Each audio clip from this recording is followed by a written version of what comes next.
하나님의 말씀 로마서 12장 말씀입니다. 로마서 12장.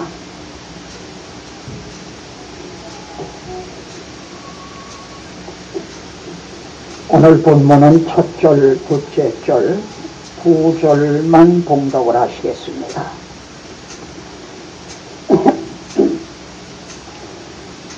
우리 한음성으로 보시겠습니다. 그러므로 형제들아, 내가 하나님의 모든 자비하심으로 너희를 권하노니 너희의 몸을 하나님의 기뻐하시는 거룩한 산제사로 드리라. 이는 너희의 드릴 영적 예배니라. 너희는 이 세대를 본받지 말고 오직 마음을 새롭게 함으로 변화를 받아 하나님의 선하시고 기뻐하시고 온전하신 뜻이 무엇인지 분별하도록 하라. 아멘. 여러분 어떻습니까? 설교 말씀을 들으실 때 오늘은 본문이 첫째 어디일까 하는 그런 기대감 같은 게 있으십니까? 네, 또 설교 내용은 어떤 말씀일까? 설교자로서 가장 이 중요한 책임은 설교 본문을 선택하는 일이라고 전에도 말씀드렸습니다. 다른 분은 잘 몰라도 제게는 그게 굉장히 아주 중요하고 또 막중한 책임으로 여겨집니다. 기도하면 하나님께서 오늘은 로마서 12장 1, 2절을 봐라, 그렇게 음성으로 들려주시면 얼마나 좋겠습니까? 근데 그렇게 말씀하시진 않거든요. 그러니까 오늘 성령께서 우리 교회에게 하시고자 하는 말씀이 무언가 제게 말씀을 주사 입을 벌려 복음의 비밀을 담대히 증거하게 하옵소서. 이렇게 다 매달리면서 기도하고 그래서 본문이 정해집니다. 오늘 설교를 위해서 저는 본문을 둘을 놓고 기도를 했습니다. 둘 중에 어느 본문을 택하느냐, 그게 중요한 것이 아니라 하나는 하나님이 해주신 일이었습니다. 본문이 하나님이 우리들에게 해주신 일, 그게 그 본문이었고, 하나는 우리들이 해야 될 일, 이 본문. 그러다 결국 후자인 오늘 로마서 12장이 택하여진 겁니다. 하나님이 해주신 일이 뭔지 압니까? 그것이 로마서 오늘 본문은 어떻게 시작이 됩니까? 그러므로 이렇게 시작이 됩니다. 이게 하나님이 해주신 일입니다. 로마서는 1장부터 11장까지가 하나님이 해주신 일입니다. 그걸 먼저 말씀을 하고 이제 하나님이 우리들에게 어떤 사랑으로 어떤 은혜를 베풀어 주셨는지 이제는 깨달았느냐. 너희가 그 사랑을 받았고 은혜를 입었으니 그러므로, 이 그러므로라는 건 접속사입니다. 그러니 이제는 권하노니, 형제들아, 내가 하나님의 모든 자비하심으로 너희를 권하노니, 오늘은 권면하는 말씀입니다. 이렇게 은혜를 입었으니 우리가 이러한 삶을 살자, 이런 삶을 살아야 마땅하지 않느냐, 이런 권면의 말씀입니다. 절 좀 보시기 바랍니다.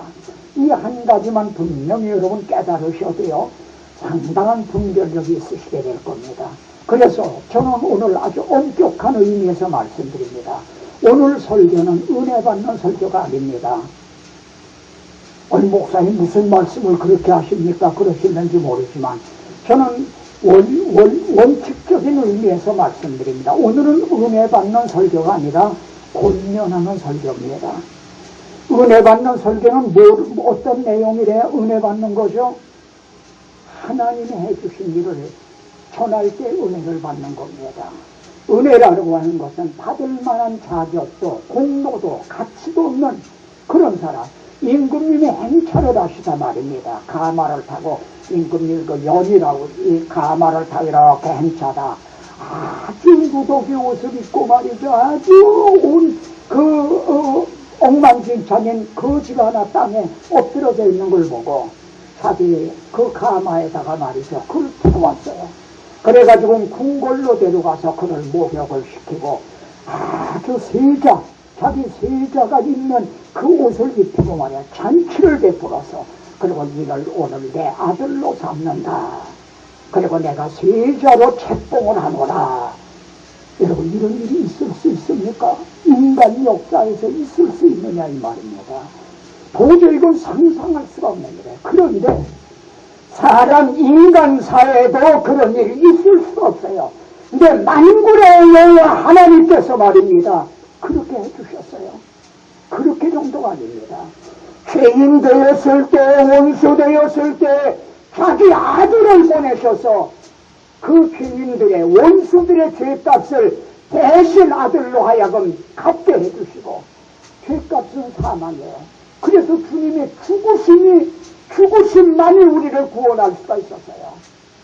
그래, 그리스도가 죽으심으로 말미암아, 그 아들의 죽으심으로 말미암아 우리 죄를 다 대속해 주시고, 죄만 속해 주신 게 아닙니다. 의롭다고 여겨주셔서 하나님과 화목하게 하시고, 그래 하나님은 우리의 아버지가 되시고 우리는 하나님의 자녀를 삼아주셨어요.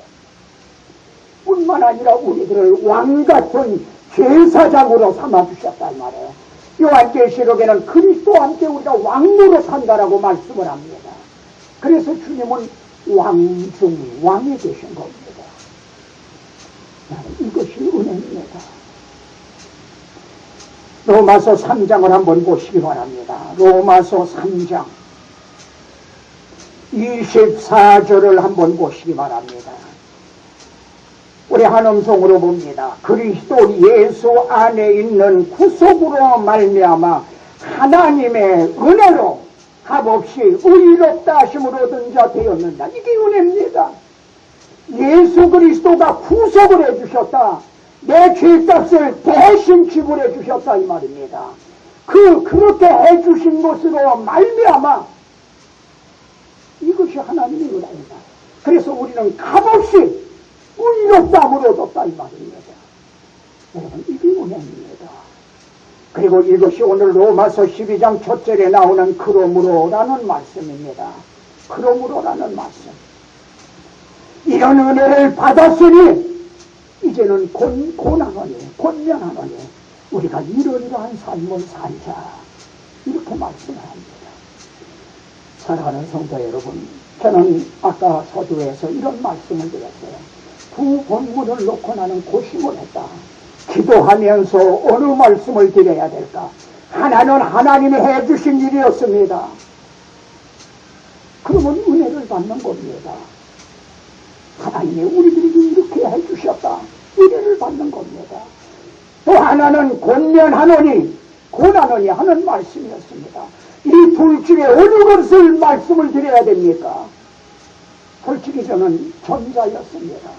하나님이 해주신 것, 그 의미를 전하고 싶은 제게는 그런 소명감이 불타고 있어요. 그러나 우리 성도들을 놓고 기도할 때 우리 성도들은 하나님의 은혜의 배가 불렀어요. 전 그렇게 보았습니다. 만일 아니라고 하면은 용서하시기 바랍니다. 마치 무엇보았냐면 이스라엘 백성들이 광야 교회 때 매일 만나가 내렸습니다. 그들은 밭을 갈지 않았습니다. 그들은 씨를 뿌리지 않았습니다. 그들은 호미로 김을 메고 가꾸지 않았습니다. 그들은 추수하지 않았습니다. 그랬는데 매일 만나를 내려주셨습니다. 저는 고심했다고 하는 게 바로 그런 점입니다. 그 말씀을 붙잡고 고심을 한 겁니다. 처음에는 얼마나 감사하고 감격했을까요? 그러나 한 달, 1년, 2년, 5년, 10년이 흐르는 동안에 그들은 만나가 지긋지긋했습니다. 성경이 그렇게 말씀합니다. 저 하나님 앞에 붙잡고 기도했습니다. 하나님, 왜 그렇게 하셨습니까? 일주일에 한 번만 내려주시지요. 여러분, 일주일에 한 번만 만나 내려주셨다고 하면 그들이 만나가 지긋지긋했다고 그랬을까요? 일주일 동안 굶다가 말입니다. 주일날만 만나를 내려주시면 말이죠. 허겁지겁하고 얼마나 감사하고 감격했겠습니까? 하나님, 일주일이 안 되면 3일 만에 한 번만 주시죠. 저 이번에 그런 기도 갔다 이 말입니다. 근데 하나님은 그렇게 안 하시고 매일 주셨어요. 그게 은혜입니다. 그랬는데 왜 그렇게 하셨냐? 이 광야를 지금 그들은 행진해 나가는 거예요. 매일 한군 그 무거운 걸 메기도 하고 그러면서 다 걸어서 말입니다. 광야를 행진해서 가나안 땅을 가는데 그렇게 하면 그들이 그걸 감당할 기력이 딸려서 감당을 못한다. 나도 그렇고 하고 싶지만 매일 주지 않으면 그걸 감당을 못한다. 아시겠습니까? 지금 우리들이 매일 은혜를 잊지 않아가지고는 이 광야 같은 세상에 감당할 수가 없어요. 근데 우리 성도님들은 이제는 은혜로 배가 부르셨으니까 오늘은 권면하는 말씀을 드리려고 합니다. 자, 우리가 이런 은혜를 받았으니 이렇게 하나님의 사랑이 우리 마음에 부은 바가 되었으니 지난 시간쯤 됩니다. 고전전 주쯤에 우리가 연약할 때, 우리가 죄인 되었을 때, 심지어 우리가 원수 되었을 때 그 아들의 죽으심으로 말미암아 우리가 하나님과 화목되었다. 네. 그래 하나님의 사랑이 우리 마음에 부은 바가 되었다. 그리스도께서 우리를 위하여 죽으심으로 하나님께서 우리에 대한 자기 사랑을 확증하여 주셨다. 더 이상 의심하지 말아라. 하나님은 날 사랑하시지 않는가 보다. 더 이상 그렇게 투덜대지 말아라. 뭐 변명 이유를 대지 말아라. 예? 얼마나 더 명백합니까? 자, 그럼 오늘 권면의 말씀입니다. 이것이 그러므로라는 말씀입니다. 그러므로는 하나님께서 이렇게 해주신 이 은혜를 받았으니 이제 우리는 어떤 삶을 살아야 마땅하느냐. 그러므로 권면하노니 이렇게 말씀합니다. 그 다음에 그러므로 다음에 무슨 말이 나옵니까? 형제들아. 이런 건 아마 예사로 넘기기가 쉽지만은 그렇지 않습니다. 이게 보험상한 겁니다. 저는 이 그러므로 이 형제들아라고 하는 말을 예배당 문턱쯤으로 문쯤으로 생각을 합니다. 왜냐하면은 여러분 이 저 문턱을 넘어서 이 안에 주 안으로 들어온 사람은 형제인 겁니다. 말하자면 1장부터 6장까지 로마서 1장부터 6장까지 해서 하나님이 우리들에게 해주신 그 사랑과 은혜를 받은 사람은 형제라 이 말입니다. 근데 아직 그것을 알지도 못하고 받지도 못한 사람은 아직은 형제가 아니라 이 말입니다. 그러니까 여러분은 지금 저 은혜의 문턱을 내가 곧 문이니 나로 말미암아 들어가면은 꼴을 얻고 들어가며 나오며 생명을 얻고 들어가며 나오며 꼴을 얻으리라 했는데 여러분은 지금 문 대신 예수 그리스도의 그 문지방을 넘어서셨습니까? 아직은 내가 그 문 안에 들어가질 못하고 아직 밖에 있는 상태입니까? 문을 통과해 들어간 사람만이 누구예요? 형제들인 겁니다. 만일 아직 문을 통과해 들어가지 않은 밖에 있는 사람은 형제가 아닙니다.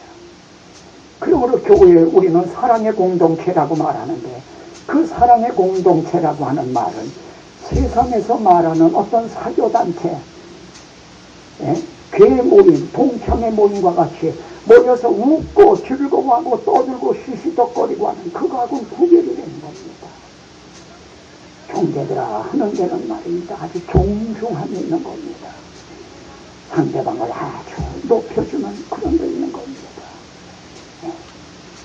여러분 부용 예배로 모이더라도 어떤 모임을 보더라도 가벼운 어떤 기쁨 그런 걸 누리면서 우리는 이만하면 참 사랑이 넘치는구나, 사랑의 공동체구나 그렇게 생각하지 마십시오. 그건 세상에서도 있는 겁니다. 서로 존중해주는, 높여주는, 당신의 속에도 그리스도 영을 모신 사람이라고 하는, 우리 형제라고 하는 말씀 속에는 그러한 존중함이 있는 것입니다. 사도 바울은 그들을 향하여 내가 하나님의 모든 자비하심으로 너희를 권하노니 너희의 몸을 하나님이 기뻐하시는 거룩한 산제사로 드리라. 우리 한번 도표를 보십시오. 첫 부분은 그러므로 이렇게 말씀합니다. 이게 윤리의 근거라고 그랬습니다. 모든 게 이 그러므로를 모르게 되면은 예? 우리가 어떤 삶을 사느냐, 그걸 살 수가 없는 겁니다. 그 사람에게는 해당이 되질 않아요. 하나님이 해주신 거, 이 그러므로를 알아야 된다 이 말입니다. 그러므로 아시겠습니까? 그러므로를 모르게 되면 더 앞으로 나갈 수가 없는 겁니다. 자, 하나님이 이렇게 사랑해 주시고 이런 은혜를 받았으니 그러므로 우리는 어떤 삶을 살아야겠냐. 모든 근거가 거기 있습니다. 두 번째 부분입니다. 몸을 산제사로 드리라, 이런 제목이 붙어 있습니다. 그 안에 내용을 보고 형제들아, 내가 하나님의 모든 자비하심으로 너희를 권하노니 너희의 몸을 산제사로 드리라. 그리고 그 안에 하나님의 기뻐하시는 거룩함. 그러니까 여기서 이걸 요약을 하면 너희의 몸을 산제사로 드리라 이 말입니다. 다시 말하면 너희의 몸을 제물로 드려라 이 말입니다. 근데 죽여서 드리는 게 아니라 산채로 드려라 이런 말씀입니다. 이게 산제사입니다. 구약시대 제물은 죽여서 드렸습니다. 죽여야 제물이 돼요 사실은. 근데 우리 주님이 대신 죽어주셨고 우리도 벌써 우리 옛사람은 예수와 함께 이미 죽었다 이 말이에요. 로마서 6장에서 말씀하시지 않았습니까? 그러므로 이제는 너희 산제사로 드려라. 어떤 분은 추석하기를 이렇게 말합니다. 순교당한다고 하는 거, 예수 그리스도 주님을 믿다가 순교당한다는 게 쉬운 일이 아닙니다. 정말 우리 중에 저부터도 순교당할 장면이 동착했다라고 하면 말이죠. 내가 정말 기쁜 마음으로 순교할 수 있을까? 두렵고 떨리는 마음으로 얼굴색에 새파랗게 질리고 이러지 않을까? 그거는 고사하고 그냥 내가 죽을 병이 걸렸다. 당신 말지요. 손쓸 수가 없어. 오래 살아봐야 3년, 이제 석 달이요. 그랬다고 할 때 나는 정말 빨리 나는 주님 앞에 가고 싶다. 그런 소망으로 태어날 수가 있을까? 우리 중에 그런 사람이, 그런 형제가 정말 몇 분이나 될 수 있을까? 주님의 이름으로 순교당한다는 걸 주기철 목사님은 이렇게 말했습니다. 병에 걸렸어요.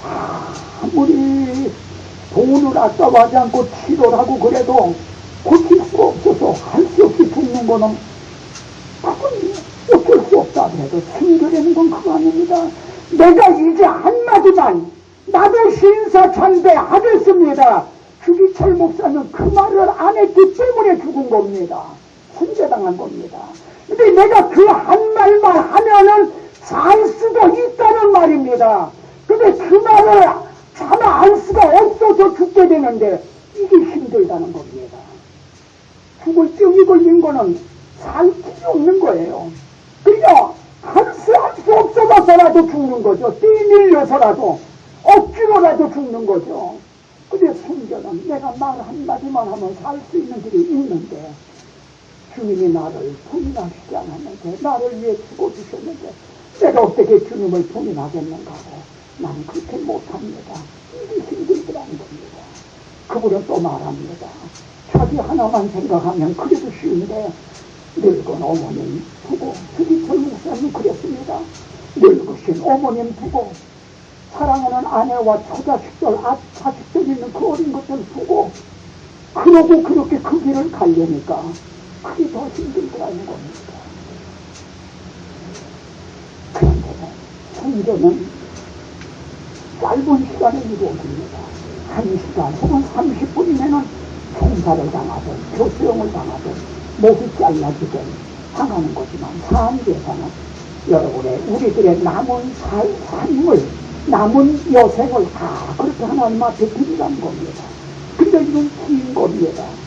그래서 그 주님을 위하여 순교하는 것은 오히려 쉽다는 얘기죠. 산제사 드리는 이들이 더 어렵다는 겁니다. 이러한 삶은 어떤 사람만이 살 수 있어요? 그러므로를 아는 사람만이. 그래서 우리가 형제된 사람들만이 가능하다는 말입니다. 이 말씀을 로마서 14장에서는 이렇게 말씀합니다. 한 장 넘겨보십시오. 14장 7절입니다. 같이 봅시다. 우리 중에 누구든지 자기를 위하여 사는 자가 없고 자기를 위하여 죽는 자도 없도다. 우리가 살아도 주를 위하여 살고 죽어도 주를 위하여 죽나니 그러므로 사나 죽으나 우리가 주의 것이다. 설교에 큰 충격을 받는 겁니다. 지금 무슨 말씀이 때문에 그래야 죽으나 사나 주의 것이라는 그 말 때문에가 아닙니다. 7절이 어떻게 시작됩니까? 우리 중에 누구든지 자기를 위하여 사는 자가 없고 자기를 위하여 죽는 자도 없도다고 말씀하는 우리 중에는 그런 사람이 없다는 겁니다. 여러분, 우리 중에 정말 지금 그렇습니까? 이것이 충격이다 이 말입니다. 만일 우리 중에 자기를 위하여 살고 자기를 위하여 죽는 아직 자기의 중심적인 사람이 있다고 하면 그는 형제가 아니라 이 말입니다. 아직 좀 문을 통과한 사람, 문 안에 들어온 사람이 아니라 밖에 있는 사람이라는 겁니다. 우리 중에는 그런 사람이 없다는 겁니다. 있으면 그는 그리스도인이 아니라는 겁니다. 우리 중에 그런 사람이 섞여 있지 않다는 겁니다. 그들을 향해 형제들아 이렇게 불러주는 겁니다. 그리고 내가 하나님의 모든 자비하심으로 너희를 권하느니 너희의 몸을 남은 여생을 산제사로 하나님 앞에 드리라. 여러분, 이 산제사라는 게 뭔 줄 압니까? 이 예배당에 모여서 예배 드리는 이것만이 아니라 우리들의 생활 전체를 드리라는 겁니다. 그러니까 우리 삶 전체가 이제 예배라는 겁니다. 이것이 하나님이 기뻐하시는 예배라는 겁니다. 지금 뭡니까? 운전하는 분은 운전하는 게 예배하는 겁니다. 학생은 공부하는 게 예배입니다. 종업원은 지금 직장에 나가서 제품 재봉을 돌리고 지금 본제 일을 옷을 만드는 그게 예배라는 겁니다. 어디 가세요? 예배당에 예배드리러 갑니다. 같은 말로 어디 가세요? 지금 제 직장에 예배드리러 출근을 합니다. 사도 바울은 그렇게 살라고 말씀을 합니다. 너희 몸으로 산제사를 드리라. 이것이 하나님이 기뻐하시는 산제사라고 말씀을 합니다. 저는 청년들 모임에서 이런 질문을 한 적이 있습니다. 우리 교회 어디 을지로의 어느 직장에 나가는 우리 여자 청년이 하나 있다 합시다. 그 여자 청년이 을지로의 사무실에서 지금 자기가 거기서 근무를 하는데 근무 태도가 성실하지 않아요. 예를 들어서 얼마 거기에 공금도 횡령을 하고 그랬다고 합시다. 그러면 우리 교회가 부흥이 되는데 시장이 있을까요? 없을까요? 전혀 없습니다. 그 을지로에 나가는 그 여자 청년이, 거기에 근무하는 청년이 그런 좀 본이 되지 못하는 그런 일을 했다 해서 우리 교회에 아무 지장이 없어요. 그러나 먼저 너희는 그 나라와 그 의를 구하라. 하나님의 나라를 건설하시는 데는 막강한 지장을 주고 있단 말입니다. 아시겠습니까? 우리가 지금 너무 자기중심적이고 내 교회라고 하는 자기 개교에 중심적이기 때문에 그걸 생각을 못하는 겁니다. 그 한 사람으로 인하여 얼마나 하나님의 나라가 모독을 당하고 있는지, 얼마나 전도리끼리 막히고 있는지. 그렇지만 내 교회는 지장이 없다. 그러니까 목사님이나 장로님이나 온 성도들이 별로 관계를 안 하고 그렇게 해서라도 그저 헌금만 많이 해라. 그러면 그 축복받은 것 같이 생각하는, 제가 너무 지나친 말씀을 드린 것 같습니다. 여러분, 우리들은 혹시라도 그런 이게 어떤 신앙관, 그런 정신 상태로 살고 있는 건 아닙니다. 그러면은 여러분들의 삶이 어째서 그것이 예배가 되는지를 한번 찾아봅시다. 디도서를 한번 찾아봅시다. 디도서입니다.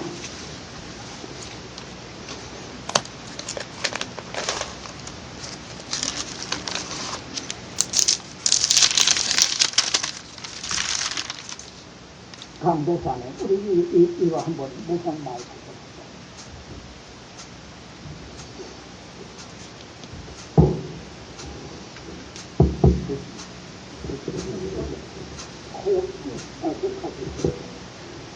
가지고 가서. 자, 디도서 2장을 우리 찾으시기 바랍니다. 4절을 한번 보십시다. 4절. 디도서 2장 4절을 찾으셨습니까? 같이 보시죠. 서둘러 젊은 여자들을 교훈하되 젊은 여자들을 교훈을 하라 이 말입니다. 교훈을 하는데 뭐라고 교훈을 하냐면 그 남편과 자녀를 사랑하며 누구를 사랑해요? 예수 그리스도를 사랑하라고요? 남편과 자녀를 물론 예수 그리스도를 사랑합니다. 근데 남편과 자녀를 사랑하는 것이 곧 예수 그리스도를 사랑하는 거다 이 말씀입니다. 우리 주님은 그렇게 말씀했어요. 지극히 적은 자에게 한 것이 곧 내게 한 것이다. 그러니까 젊은 여자들은 어떻게 해야 되는가? 어떻게 하는 것이 상제사를 드리는 것인가? 계속 봅니다. 그 남편과 자녀를 사랑하며 5절 근신하며 순전하며 집안일을 하며 선하며 자기 남편에게 복종하게 하라. 이는 하나님의 말씀이 회방을 받지 않게 하려 함이니라. 그렇게 많이 살지 않는다면은 하나님의 말씀이 회방을 받는다 이 말입니다. 저거 예수 믿는 거냐? 그러기 때문에 난 안 나간다. 남편이 그린다 이 말입니다. 이웃 사람들이 그런다 이 말이에요. 그래서 하나님 앞에 하나님의 말씀이 회방을 받게 된다 이 말입니다. 근데 만일 여기에 권면한 것처럼 남편을 사랑하고 자녀를 사랑하고 집안일을 잘하고 집이 언제 가봐도 집안이 참 정돈이 돼 있고 냉장고를 열어봐도 깨끗이 돼 있고 남편 와이셔츠도 늘 깨끗하니 그렇고 말이죠. 애들 학교 가는 것도 보면 비록 비싼 옷은 아니지만 늘 단정하고 손톱 봐도 늘 잘 깎여서 있고 그렇고 숙제한 거 봐도 반듯합니다. 그 공부하는 것도 돌봐줬고 그걸 보면 말입니다. 그렇게만 했다면 회방을 받는 게 아니라 하나님의 영광을 받으신다 이 말이에요. 그래서 이것이 상제사가 맞습니다. 그는 예배를 드리고 있는 겁니다. 아시겠습니까? 우리 한 번째 이원자 집사님 어디 있어요? 네, 이원자 집사님 계세요. 왜 이원자 집사님이 지명한 줄 알아요? 마리아 여전대 회장이니까 대표로 개인이 아니라. 이원자 집사님은 젊은 여자예요, 늙은 여자예요? 젊은 여자예요. 네. 그럼 이런 입장에서 볼 때 말이죠. 이 말씀으로 볼 때 몇 점짜리 안에 쓴다는 것 같아요.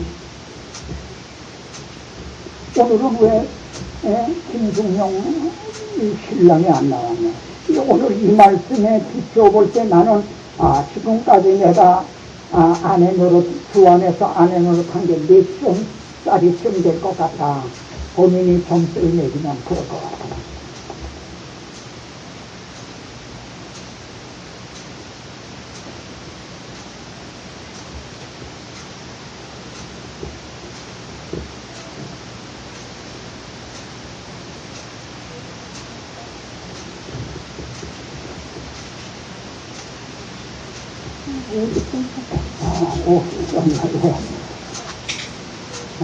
나도 그렇게 생각했습니다. 50점 왜냐하면 내가 목사님은 그럼 몇 점쯤 됐을 것 같습니다 하고 질문할 것 같아서 내가 이래요. 내가 자신을 데려올 때 나는 몇 점짜리 영감쯤 되나 했더니 한 50점짜리쯤 될 것 같더라고요. 그래서 우리 이원자 집사님도 50점짜리쯤 될 것 같다 그런 생각이에요. 괜찮죠? 나하고 같은 생각이에요.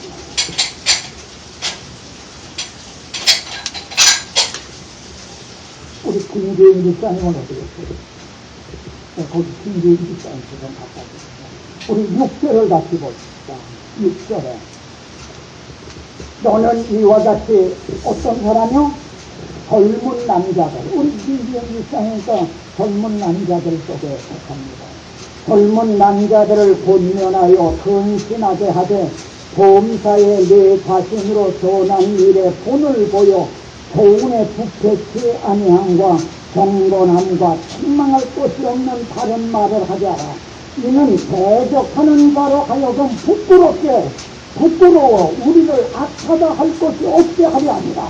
우리는 다 이렇게 틈을 봐야 기회를 봐야 그래가지고는 말이죠. 뭐 우리가 조금 실수하면 다 뭐라고 김기훈이가 그런 게 아니라 예수님인 것들이 이렇게 예수님을 겉들먹어버린다고요. 이렇게 대적하는 자로 하여금 말이야 부끄러워서 다니엘과 다니엘 그 친구들을 말이야 고소할 답을 찾려고 아무리도 흠을 찾을 수가 없는 거예요. 약점을 찾을 수 없는 거예요. 성경이 그렇게 말씀하고 있어. 요셉을 갖다 어제 가지고 말이지 그걸 아마도 아무리 해도 요셉에게 흠을 찾을 수가 없어요. 우리가 그렇게 산다고 하면 전도는 무려 말로 전도되는 것도 얼마나 전도의 문제가 있을 겁니까? 근데 우리가 우리 스스로가 삶을 통해 전도의 문을 가로막고 있는 거예요. 그래서 대적하는 자로 하여금 부끄러워 우리를 악하다 할 것이 없게 하려 합니다. 그런 뜻에서 김진기상은 몇 점짜리 젊은 남자가 되실 것 같습니다. 예, 저도 겉으로는 경건한 것 같은데 실력은 한 30점짜리 정도 될 것 같은데. 40점이요? 30점입니다. 30점이요? 그렇게 나왔어요. 근데 철성은 하나님이 하시니까 제가 보기에는 김기영 집사님은 한 65점 쓰면 될 것 같아요. 그렇게 그냥 믿으시길 바랍니다. 아멘. 그럼 한 가지만 더 합시다. 오늘 이후로는 내가 몇 점까지는 실력을 끌어올리겠다. 몇 점쯤 도전해 보시겠습니다. 저 힘은 약하나 주님의 도우심으로 20점까지 끌어올릴 수 있도록 합니다. 과연 안 쓰겠다는가. 그래서 몇 점쯤? 예, 60점 정도로 생각합니다. 뭐라 했어요? 60점입니다, 60점. 60점? 예. 그럼 까먹났어요. 그거는 너무너무. 저도 80점은 도전을 하셔야 됩니다. 80점. 내가 다음 학기에는 80점은 받은다. 우리 그 아래 한번 말씀 보겠습니다. 9절 말씀을 보겠습니다. 9절 말씀. 종들로는, 이 종들이라고 하는 말은 종업원들을 말합니다. 종들로는 자기 상전들에게 보험사에 순종하여 기쁘게 하고 거스려 말하지 말며 띄어먹지 말고 오직 선한 충성을 다하게 하라. 이는 보험사에 우리 구주 하나님의 교훈을 빛나게 하려 합니다. 하나님의 교훈을 빛나게 말이죠. 하나님 앞에 영광을 돌리는 겁니다. 그러니까 이렇게 하라, 이렇게 말씀합니다. 우리 오정화 청년회장 어디 있어요? 어디 있나요? 손 좀 들어봐요. 예. 우리 오정화 청년회장은 이에 비추어서 보면 몇 점짜리 종업원 우리 직원이 될 것 같은가? 우리가 지금 웃으면서 말하지만은 아마 속으로는 울면서 울어도 시원찮을 겁니다. 그렇죠? 네? 몇 점짜리 직원이 되는 될 것 같습니다. 좀 후하게 말해봐요.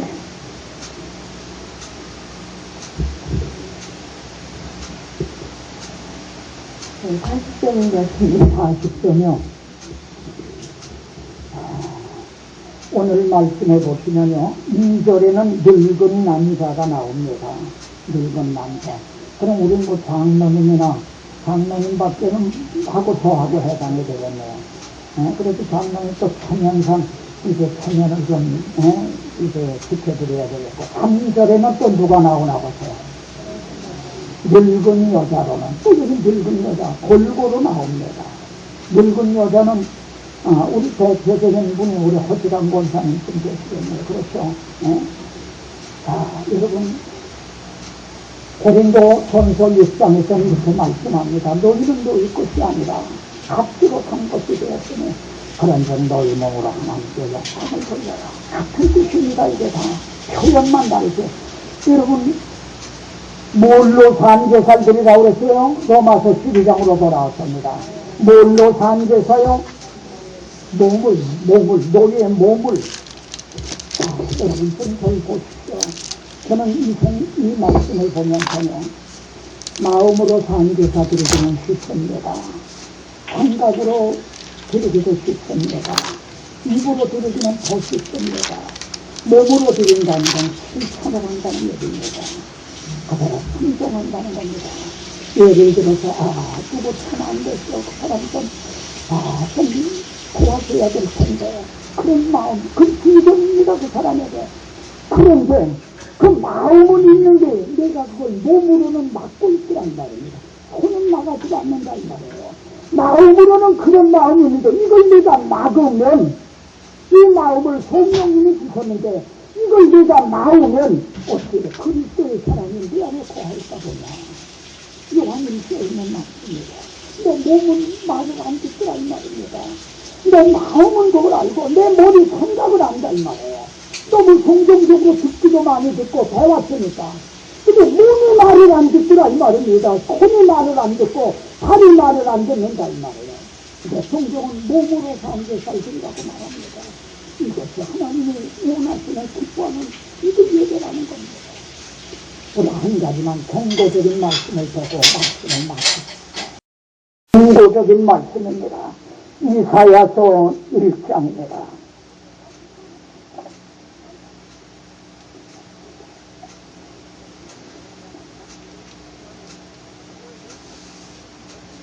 찾으셨으면 10절부터 한번 보시겠습니다. 이사야서 1장 10절이야. 너의 소돔의 관원들아 여호와의 말씀을 들을지어다. 너의 고모라의 백성아. 여기 소돔 고모라는 소돔 고모라를 얘기한 거 아닙니다. 그걸 비유로 말합니다. 지금 이스라엘 하나님의 선민이 소돔 고모라 성 백성처럼 돼버렸다 이 말입니다. 그런 거지. 소돔 고모라 성 멸망을 받고 말았어요.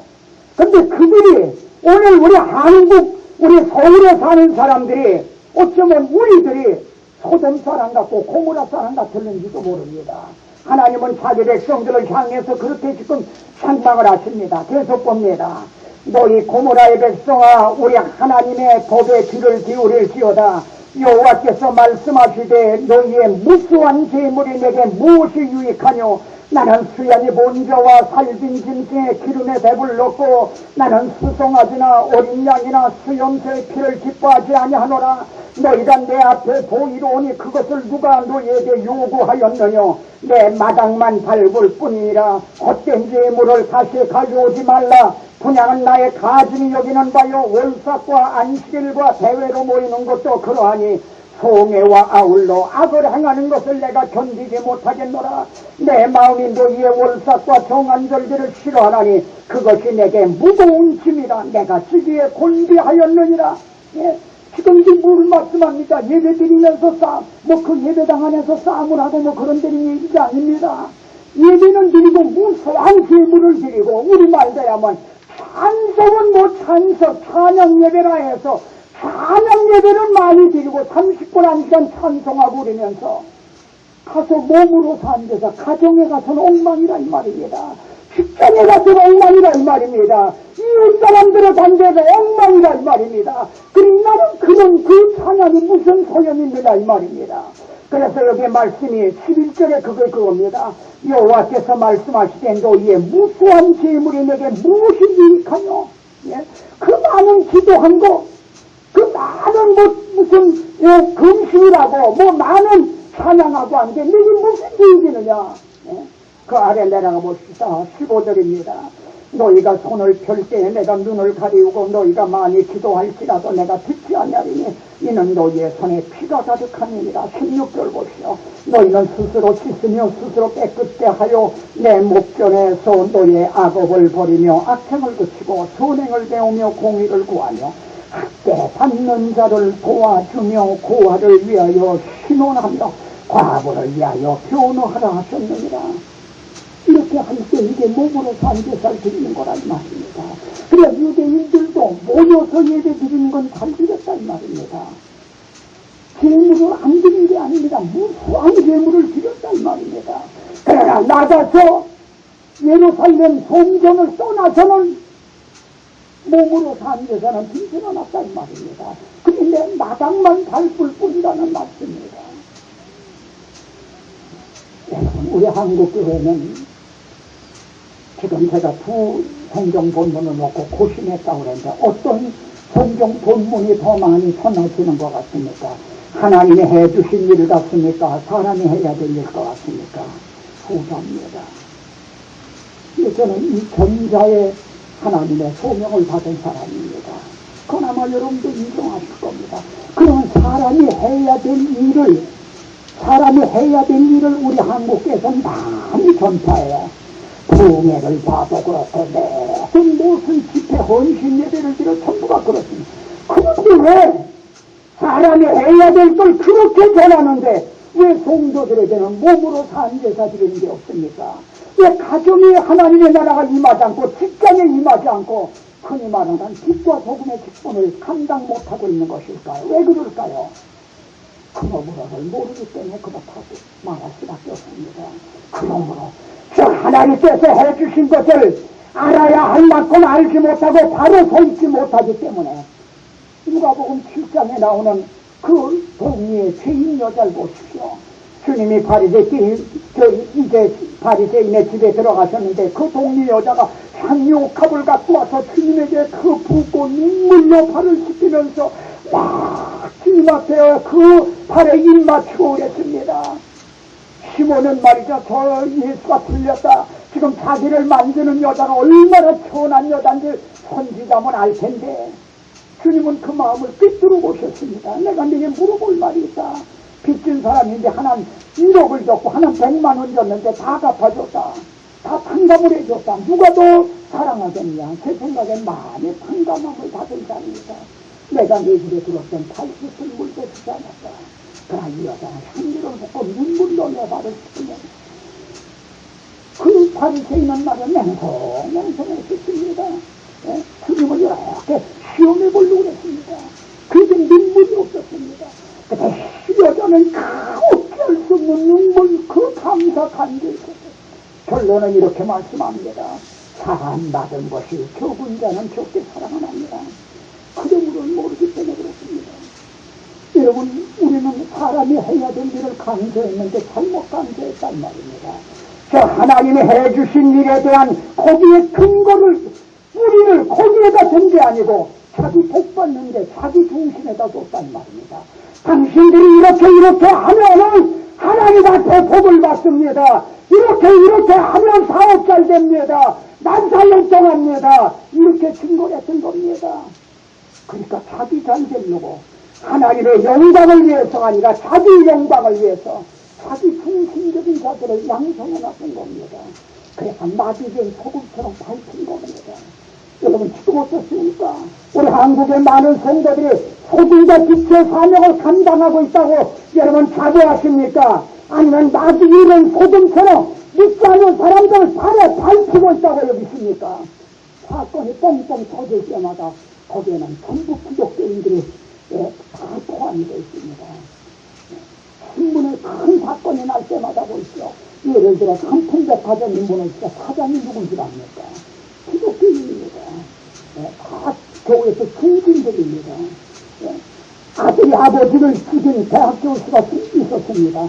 그 사람이 누구? 교회 집사입니다. 중진대학교. 다 일이 벌어질 때마다 다 기독교인들이 거기에 다 뛰어있습니다. 왜 그렇습니까?